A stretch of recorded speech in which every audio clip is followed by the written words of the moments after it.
Hello everyone, welcome back. So आज हम बात करेंगे RIMC एग्ज़ाम के बारे में। इसके बारे में फुल इन्फॉर्मेशन मिलेगी आपको।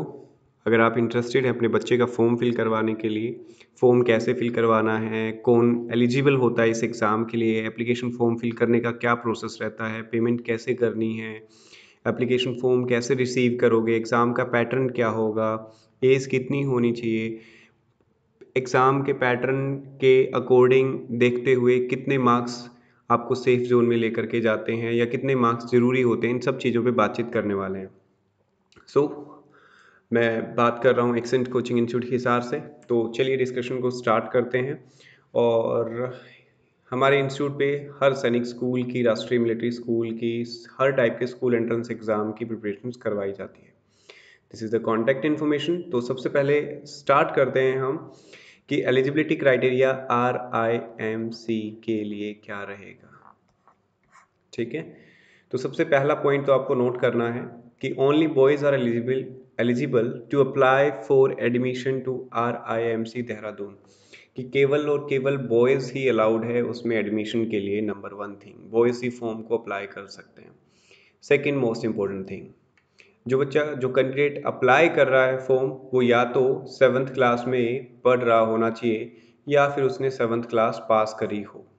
ठीक है, उसके बाद में और इसके साथ साथ क्या है, उनकी एज, जो बच्चा 7th क्लास में पढ़ रहा है या फिर जिसने 7th क्लास पास करी है, उसकी एज अगर 11.5 ईयर से लेकर के 13 ईयर्स के बीच में होती है तो ही वो एलिजिबल है।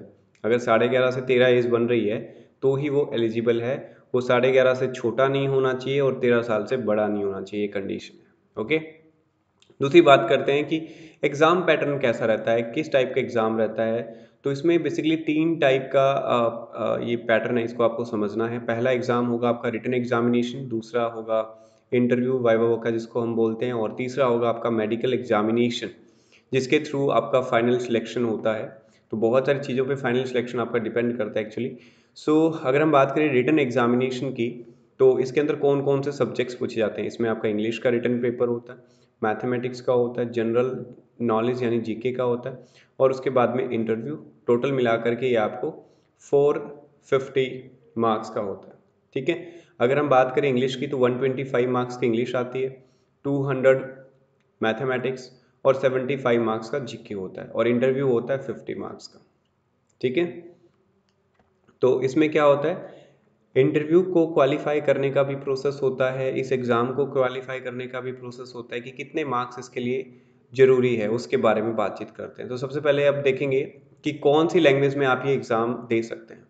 तो अगर हम एग्ज़ाम की बात करें तो candidates can answer mathematics and general knowledge paper in Hindi और इन इंग्लिश। तो आपको पता है इंग्लिश तो इंग्लिश में ही होगी, हिंदी में हो नहीं सकती। तो मैथ्स और जीके का जो पेपर है वो आप हिंदी और इंग्लिश दोनों लैंग्वेजेस में दे सकते हैं। ठीक है, तो इंग्लिश तो इंग्लिश में ही आनी चाहिए, आप हिंदी मीडियम से दे चाहें इंग्लिश मीडियम से दें। ओके, ये क्लियर है। अब दूसरी चीज़, minimum marks in each paper including interview will be 50%।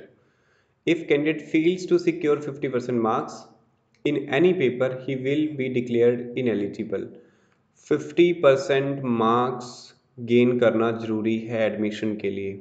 कम से कम 50% मार्क्स हर एक सब्जेक्ट में आया हो, तभी वो इसके लिए एलिजिबल माना जाएगा। ठीक है, यानी अगर हम बात करें कि अ, अगर हम बात करते हैं कि 125 में, तो 125/2 यानी कि 50% इसमें कम से कम 100 नंबर तो आने ही चाहिए।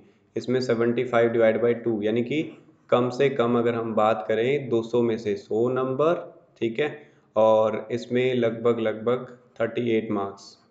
ठीक है, तो ये तो ज़रूरी है ही है, ये होंगे तभी आप एलिजिबल होंगे। क्लियर, चलिए जी आगे बढ़ते हैं।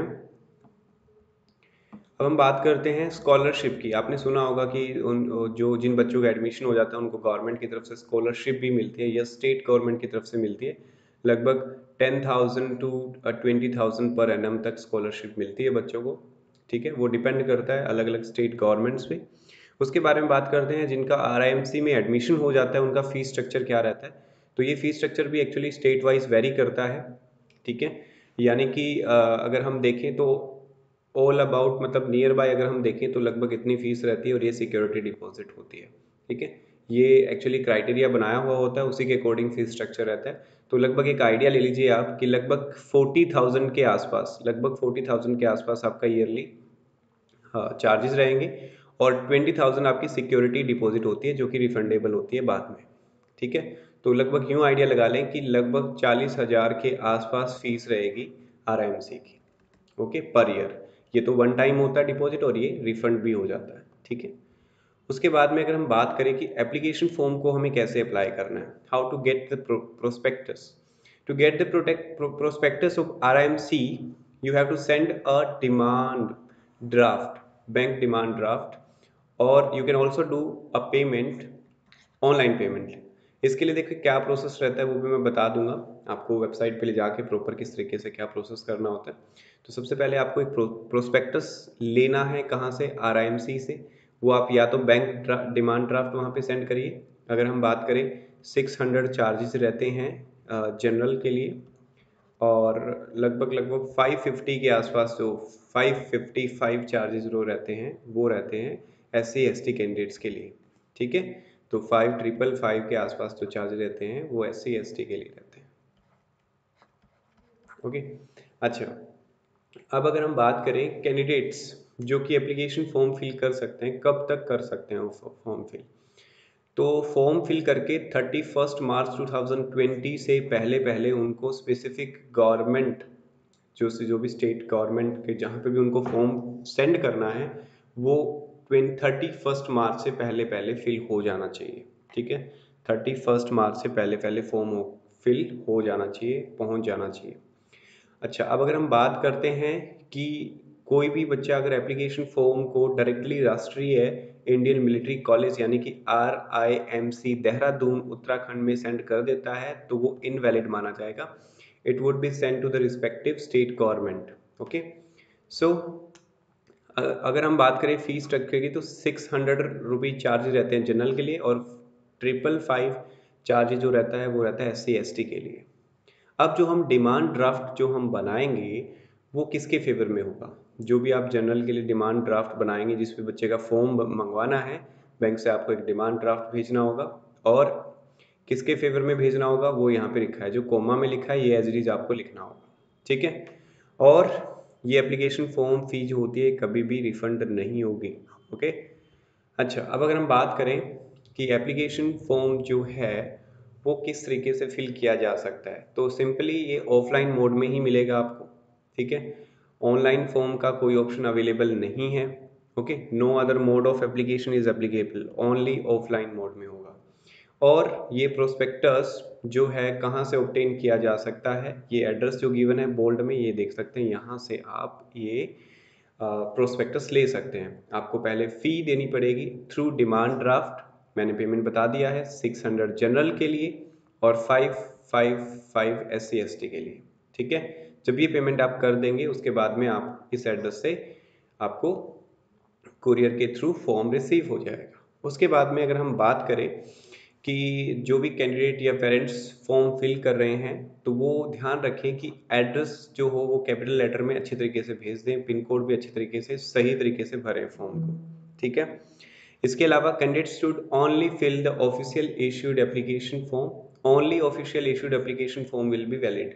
यानी कि अगर आप ऑफिशियली जो फॉर्म आता है वो सेंड करेंगे तभी, जब तक आप वो फॉर्म फिल नहीं करेंगे या लाइक कुछ लोग क्या करते हैं फोटोकॉपी प्रिंट करवा लेते हैं या उसकी फोटोकॉपी निकलवा लेते हैं तो वो वैलिड नहीं होगी, पहले ही बता दी जाती है बात। आपको वो ओरिजिनल एप्लीकेशन फॉर्म जो आता है वही वैलिड होगा, वही सेंड करना है, तो ही आपका फॉर्म एक्सेप्ट होगा। ठीक है, सो ये कुछ इंपॉर्टेंट इन्फॉर्मेशन थी और फिर भी आपको कोई क्वेरी हो तो आप हमसे कॉन्टैक्ट कर सकते हैं। और दूसरी एक इम्पॉर्टेंट इन्फॉर्मेशन मैं आपको दे देता हूँ कि accent coaching institute Hisar Haryana के अंदर है। अगर आप अपने बच्चे को कोचिंग करवाना चाहते हैं RIMC की तो हम हर साल 5 स्टूडेंट्स लेते हैं, तो हम अब की बार भी 5 स्टूडेंट लेने का प्लान कर रहे हैं। तो 5 स्टूडेंट्स में से 2 स्टूडेंट्स ऑलरेडी आ चुके हैं, तो we are waiting for the 3 students. उसके लिए पहले उनको टेस्ट देना पड़ेगा बच्चों को, वही बच्चे RIMC के लिए हम प्रिपेयर करवाएंगे। ठीक है, तो आप स्पेशली अगर आपको आरएमसी की कोचिंग के बारे में इंक्वायरी करनी है, सैनिक स्कूल, मिलिट्री स्कूल की कोचिंग के बारे में इंक्वायरी करनी है, तो आप इस नंबर पे कांटेक्ट कर सकते हैं। Okay, thank you so much. अगर वीडियो अच्छी लगी हो तो अपने दोस्तों से शेयर करिएगा और लाइक करिएगा। Thank you so much. Have a nice day. Bye bye.